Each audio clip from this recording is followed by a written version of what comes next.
Hello friends, स्वागत है आपका ICSE टाटा में। दोस्तों, हम लोग NCERT का ज्योग्राफी कर रहे हैं क्लास 6 का। इसके पहले हमारे चैनल पे एक वीडियो अपलोड हो चुका है क्लास 1, जो आपको सौर मंडल में पृथ्वी से संबंधित है। ठीक है, तो पहले वाले चैप्टर में हम सौर मंडल में पृथ्वी में पढ़ते, सौर मंडल क्या है, पृथ्वी क्या है, ग्रह क्या है, नक्षत्र क्या है, उन सारे चीज़ों के बारे में जानकारी ले ली है। और आज का जो हमारा चैप्टर है वह है ग्लोब, अक्षांश एवं देशांतर। यानी जो हम पृथ्वी पढ़ने वाले हैं, पढ़ेंगे, पृथ्वी पढ़ लिए हैं, उसमें पृथ्वी में ग्लोब क्या है, अक्षांश देशांतर क्या है, इसके बारे में आज हम जानेंगे। ठीक है, तो ग्लोब क्या है? ग्लोब जो है पृथ्वी का लघु रूप में एक वास्तविक प्रतिरूप है। यानी हमारी पृथ्वी कैसी है अगर हमें जानना हो तो हम ग्लोब को देख करके जान सकते हैं कि हमारी पृथ्वी की संरचना कैसी है और उसमें क्या क्या है। ठीक है, लेकिन कुछ भिन्नता भी है। पृथ्वी और ग्लोब में कुछ भिन्नता भी देखने को मिलता है। जैसे कि आप यहाँ पे देख रहे हैं ग्लोब में कि क्या है, एक सुई की तरह आपको यहाँ पे दिख रहा होगा, सुई की तरह लगाया गया है बीचों बीच से, और क्या है, इसके अक्ष पे ग्लोब को झुकाया गया है, जिसके द्वारा, जिसकी सहायता से हम ग्लोब को घुमाते हैं पश्चिम से लेकर के पूर्व। लेकिन ऐसा कोई भी चीज़ हमारे पृथ्वी में नहीं है। पृथ्वी जो है वास्तव में ऐसा पृथ्वी पर कुछ नहीं है। पृथ्वी अपने अक्ष पर चारों ओर घूमती है और वहीं घूमती है, इसी को हम लोग एक काल्पनिक रेखा मान लिए हैं। उसी काल्पनिक रेखा को मान करके ग्लोब में क्या किए हैं, एक सुई की तरह पिन लगाए हुए हैं ताकि हम पृथ्वी की तरह इसे भी घुमा सकें। ठीक है, उसके बाद देखिए, एक यह काल्पनिक रेखा है। उसके अलावा भी जो पृथ्वी अपने अक्ष पर चारों ओर घूमती है, उसके अलावा भी एक और काल्पनिक रेखा है जो पृथ्वी को दो बराबर भागों में बांटती है। ग्लोब को भी दो बराबर भागों में बांटती है। वह कौन सा काल्पनिक रेखा है? तो उसे कहते हैं विषुवत वृत्त। तो आपसे एग्जाम में पूछा जाएगा कि विषुवत वृत्त किसे कहते हैं, तो वह काल्पनिक रेखा जो ग्लोब को या पृथ्वी को दो बराबर भागों में बांटती है, उसे हम क्या कहते हैं? विषुवत वृत्त कहते हैं। विषुवत वृत्त क्या करता है? आपका जो पृथ्वी है, ये पृथ्वी आपको यहाँ पे दिखाई दे रहा है, इसको दो बराबर भागों में, देखिए यहाँ पे विषुवत वृत्त दिख रहा होगा, ये पृथ्वी को क्या करती है? दो बराबर भागों में बांटती है। ठीक है, दो बराबर भागों में बांटती है। और विषुवत वृत्त से जो नॉर्थ में होता है उसे उत्तरी गोलार्ध बोलते हैं, और इसके साउथ में जो होता है उसे दक्षिणी गोलार्ध बोला जाता है। ठीक है, यहाँ पे कह रहा है कि विषुवत वृत्त पृथ्वी पर एक काल्पनिक वृत्त बनाती है। ठीक है, यह पृथ्वी पर विभिन्न स्थानों की स्थिति बताने महत्वपूर्ण संदर्भ बिंदु है। विषुवत वृत्त से ध्रुवों तक सभी समानांतर वृत्तों को अक्षांश रेखा कहा जाता है। देखिए, ये विषुवत वृत्त हो गया। अब इसके समानांतर भी रेखाएं हैं जो कि एक वृत्त बनाती है। जैसे कि आप पृथ्वी का एक भाग देख रहे हैं। ठीक है, यहाँ से आप पीछे तरफ जाएंगे तो क्या बन जाएगा? वृत्त बन जाएगा। तो यह काल्पनिक वृत्त बनाती है।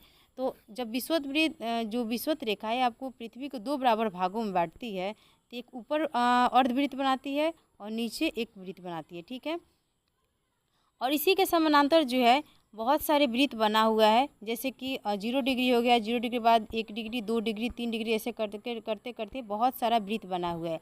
और इसी वृत्त को क्या कहा जाता है? तो समानांतर रेखा कहा जाता है। ठीक है, तो आपसे एग्जाम में पूछा जाएगा कि समानांतर रेखाएं क्या है, तो विषुवत वृत्त से ध्रुवों तक स्थित सभी समानांतर वृत्त को क्या बोला जाता है? तो अक्षांश रेखाएं कहा जाता है। ठीक है, इन जो आपका सीटेट एग्ज़ाम होगा, सीटेट एग्ज़ाम में ना NCERT से हूबहू लाइन उठा करके डाल दिया जाता है। ठीक है, तो आपके सीटेट के लिए एक क्लास बहुत इंपॉर्टेंट है और जेटेट वाले के लिए भी इम्पोर्टेंट है।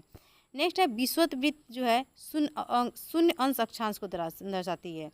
जैसे विषुवत वृत्त है, यहाँ से हम 0 डिग्री मानते हैं। इसके बाद से 1 डिग्री, 2 डिग्री, 3 डिग्री करते करते कहाँ तक जाते हैं? ध्रुव तक जाते हैं, तो 90 डिग्री हो जाता है।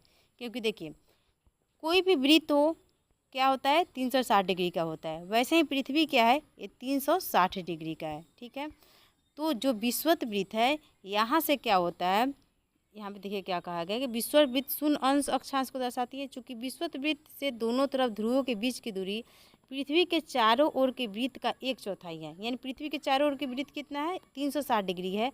और इसके जो दोनों ध्रुव है, यानी विषुवत वृत्त से ये नॉर्थ हो गया, ये आपका साउथ पोल हो गया, यानी उत्तरी ध्रुव और दक्षिणी ध्रुव, दोनों ध्रुव जो है 360 के 1/4 कितना होता है? 90 डिग्री होता है।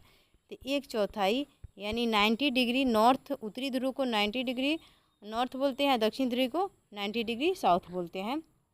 और इसको डिग्री को अंश में मापा जाता है। ठीक है, तो वहीं बोल रहा है कि इसका 1/4 है, अतः इसका माप होगा 360 का 1/4 यानी 90 अंश। इसी प्रकार 90 अंश जो है आपको उत्तरी अक्षांश उत्तरी ध्रुव को दर्शाता है और 90 अंश दक्षिणी अक्षांश दक्षिणी ध्रुव को दर्शाता है। ठीक है, उसके बाद है कि इस प्रकार विषुवत वृत्त के उत्तर की सभी समानांतर रेखाओं को उत्तरी अक्षांश कहा जाता है और विषुवत वृत्त के दक्षिण स्थित सभी समानांतर रेखा को दक्षिणी अक्षांश कहता है। अब आपको पहले भी बता चुकी हूँ।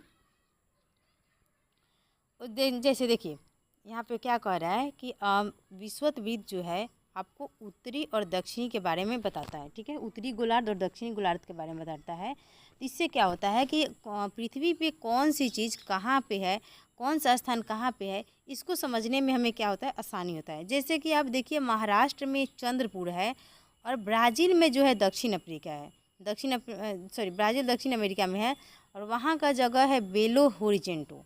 ये दोनों कहाँ है तो 20 डिग्री अक्षांश पर स्थित है और 20 डिग्री अक्षांश तो आपको नॉर्थ में भी देखने को मिलेगा क्योंकि विषुवत वृत्त क्या है 0 डिग्री है। यहाँ से आपको 1 डिग्री 2 डिग्री 3 डिग्री करते करते कहाँ गया है, ऊपर भी 90 डिग्री गया है आपको उत्तरी ध्रुव तक।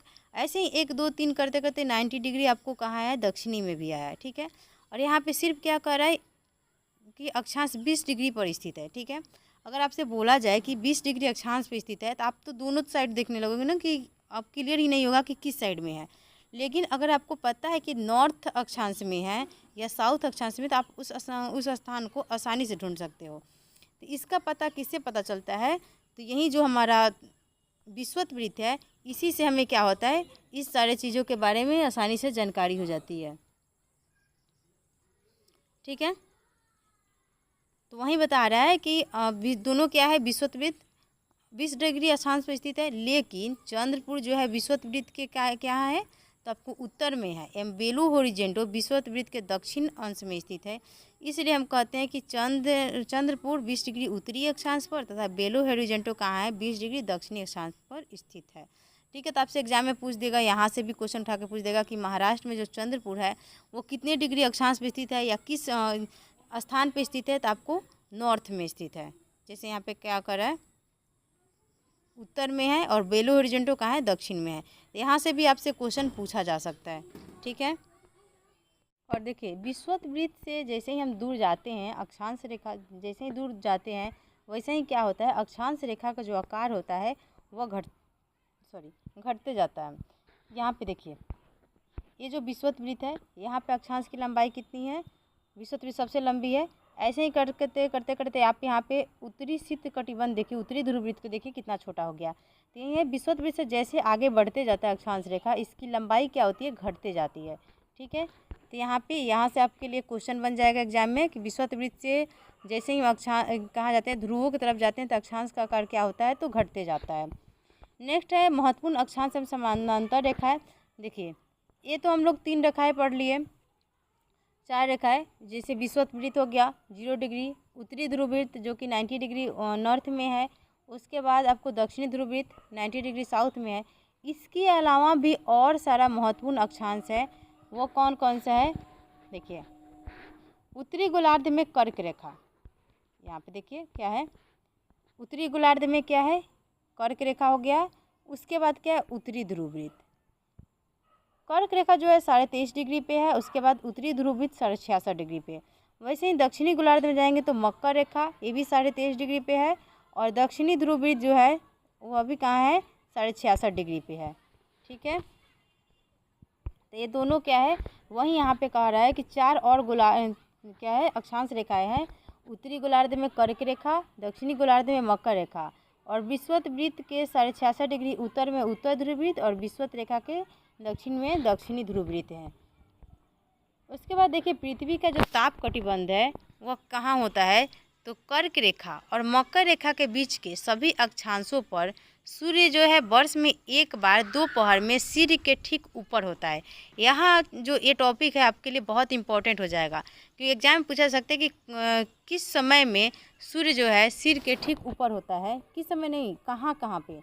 जो कर्क और मकर रेखा है, यहाँ पे मैप में आप देखिए, जो यहाँ पे जो कर्क रेखा है, यहाँ पे कर्क रेखा है और मकर रेखा है, इन दोनों के बीच में वर्ष में एक बार सूर्य जो होता है एकदम सिर के ऊपर होता है, जो कि यहाँ पे बहुत गर्मी पड़ता है।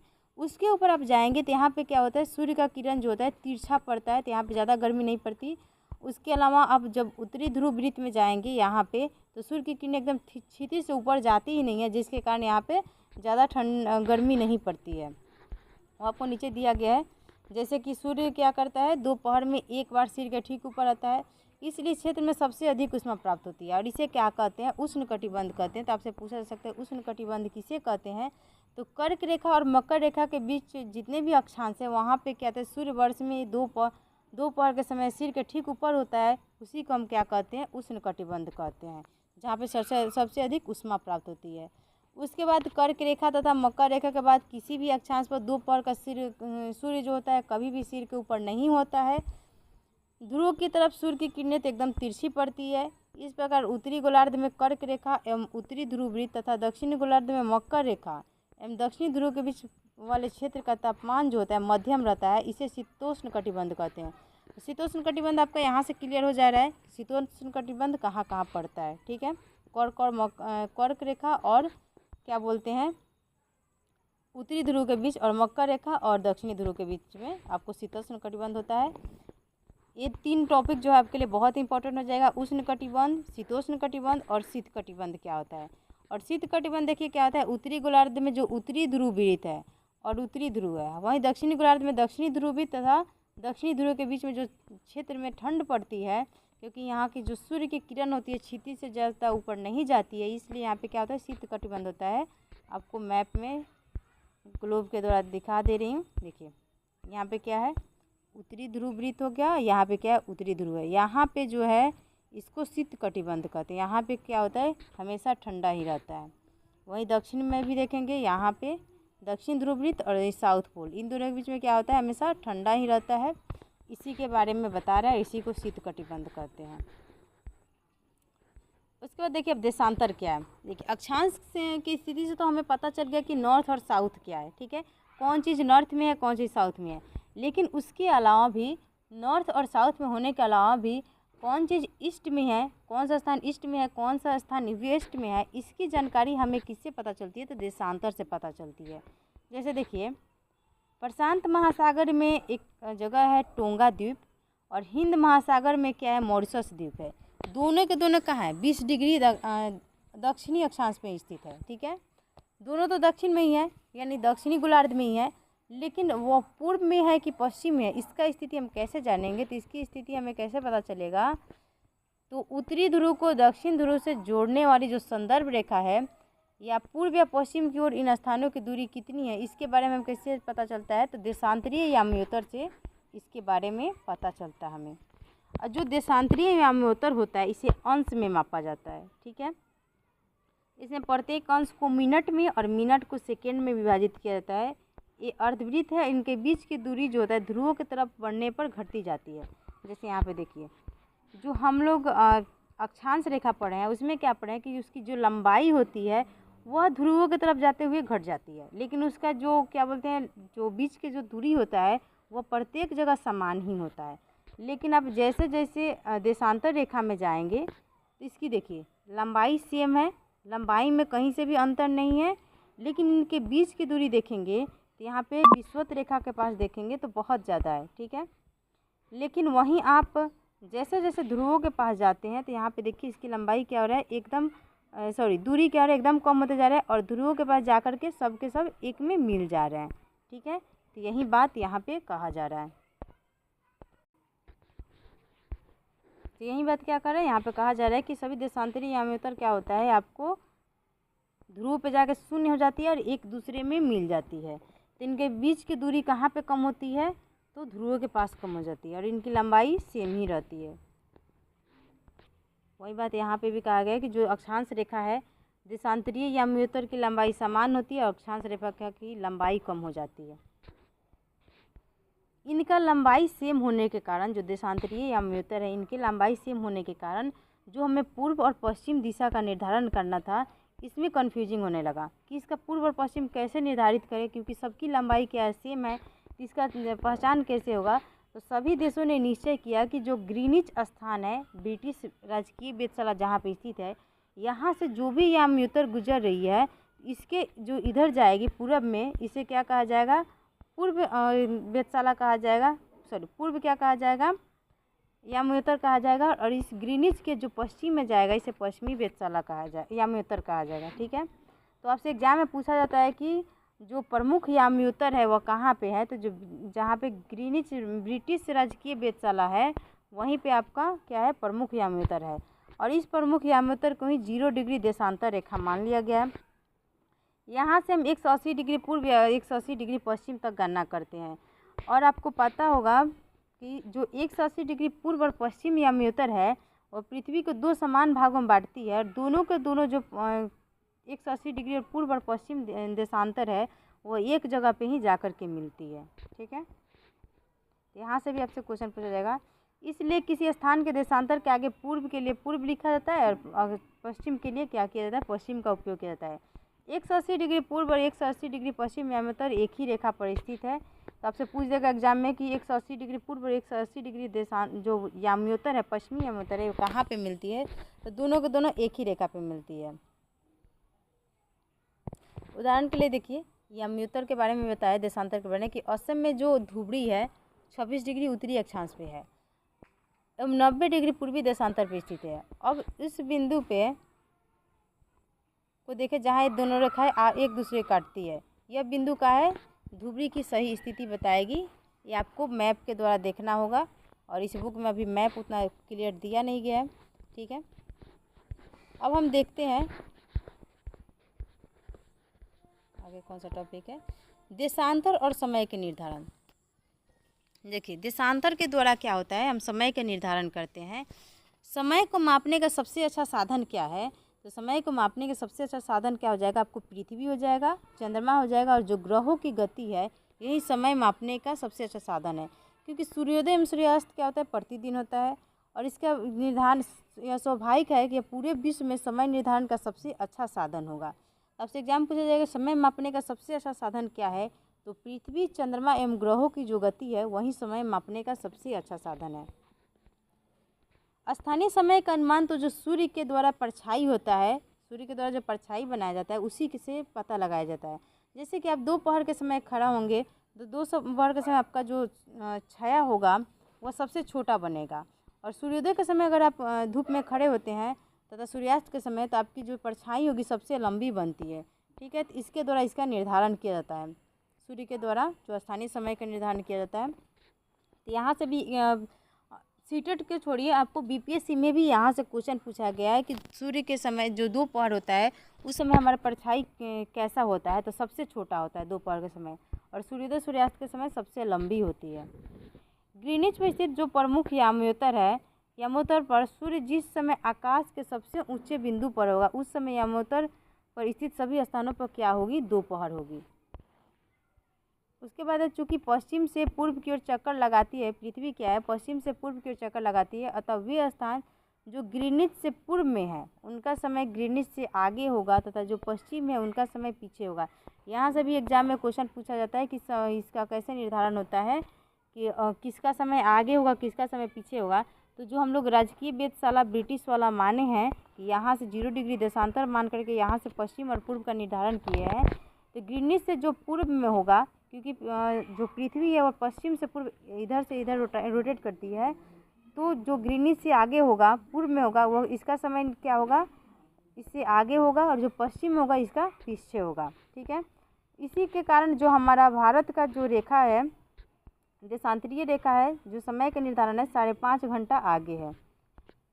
समय के अंतर की गणना विधि भी आपसे एग्जाम में पूछा जाता है। ठीक है, फिर देखिए पृथ्वी क्या है, 24 घंटा में अपने एक्स पर कितना घूमती है, 360 डिग्री घूमती है। ठीक है, तो 1 डिग्री कितना घूमेगी, 1 घंटा में यह 15 डिग्री घूमेगी, तो इसको 1 घंटा में कितना घूमेगी, आपको 15 डिग्री घूमेगी।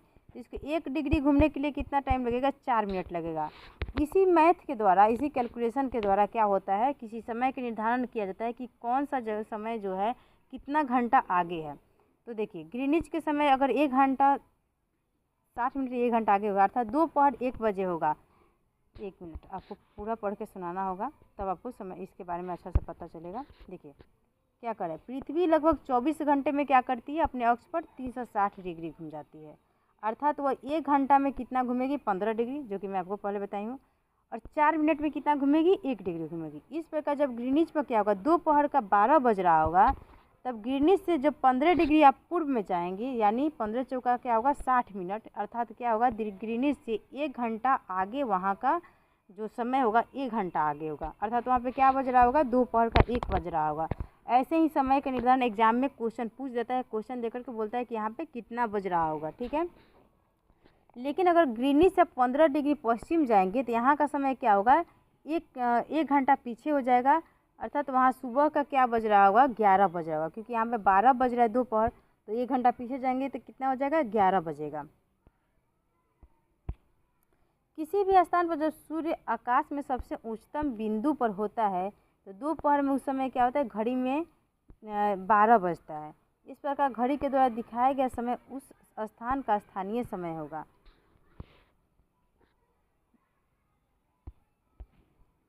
अब देखते हैं हम क्या, हम समय मानक समय क्यों मानते हैं। देखिए मानक समय क्यों मानते हैं, आप देखें कि जो देशांतरीय याम्योत्तर की लंबाई है सबकी सेम है, ठीक है। तो और जिस देश की जो पूरब से पश्चिम का जो लंबाई है, अगर इसका ज़्यादा होगा तो इसमें क्या होगा, एक याम्योत्तर से यहाँ के स्थानीय समय का निर्धारण नहीं हो पाएगा। इसी के बारे में आगे बताया गया है कि बहुत से देशांतरों से होकर गुजरने वाली रेलगाड़ी के लिए समय सारणी तैयार करना कठिन हो जाएगा। जैसे कि भारत में आप देखिए, गुजरात के द्वारका तथा असम के डिब्रूगढ़ का स्थानीय समय में कितने का अंतर होता है, तो 1 घंटा 45 मिनट का होता है अंतर। यहाँ से एग्जाम में क्वेश्चन पूछा जाएगा।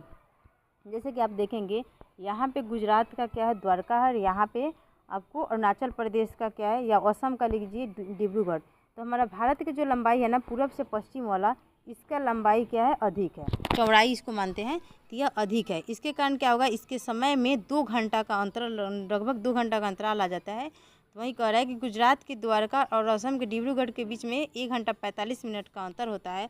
इसलिए आवश्यक है कि देश के मध्य भाग से होकर गुजरने वाली किसी याम्योत्तर के स्थानीय समय को देश का मानक समय माना जाए। इस याम्योत्तर रेखा के स्थानीय समय को पूरे देश का मानक समय माना जाता है। जैसे भारत में 82.5 डिग्री पूर्व को मानक याम्योत्तर माना गया है। यहाँ से आपका एग्जाम में क्वेश्चन बन जाएगा कि भारत का जो मानक याम्योत्तर है कौन सा है, तो 82.5 डिग्री पूर्व को माना जाता है और यह पूरे देश का मानक समय माना जाता है। इसे भारतीय के मानक समय के नाम से भी जाना जाता है। भारत जो है, भारत ग्रीनिच के पूर्व में 82.5 डिग्री पूर्व पर स्थित है तथा यहाँ का जो समय है ग्रीनिच से कितना घंटा आगे, 5.5 घंटा आगे है। क्योंकि जो हमारा भारत है ग्रीनिच से, ब्रिटिश से कहाँ है, पूरब में है, और यह कितना दूर कितना आगे, तो 82.5 डिग्री पूर्व में है, अर्थात यह 5.5 घंटा हमारा जो पूरब होता है, जो दिन है यहाँ का समय है 5.5 घंटा आगे होता है। इसलिए क्या होगा, जब लंदन में दोपहर का 2 बज रहा होगा तो हमारे यहाँ कितना टाइम होगा उस समय, 7:30 बजेगा। यहाँ से भी क्वेश्चन आपके एग्जाम में बन जाएगा। नेक्स्ट है, कुछ देशों का देशांतरीय विस्तार अधिक है जिसके कारण वहाँ का एक से अधिक मानक समय अपनाए गए हैं। उदाहरण के लिए रूस में देखिए तो 11 मानक समय का अपनाया गया है। पृथ्वी को एक एक घंटे वाले 24 समय क्षेत्रों में बांटा गया। इस प्रकार प्रत्येक समय क्षेत्र 15 डिग्री देशांतर तक क्षेत्र को घेरता है।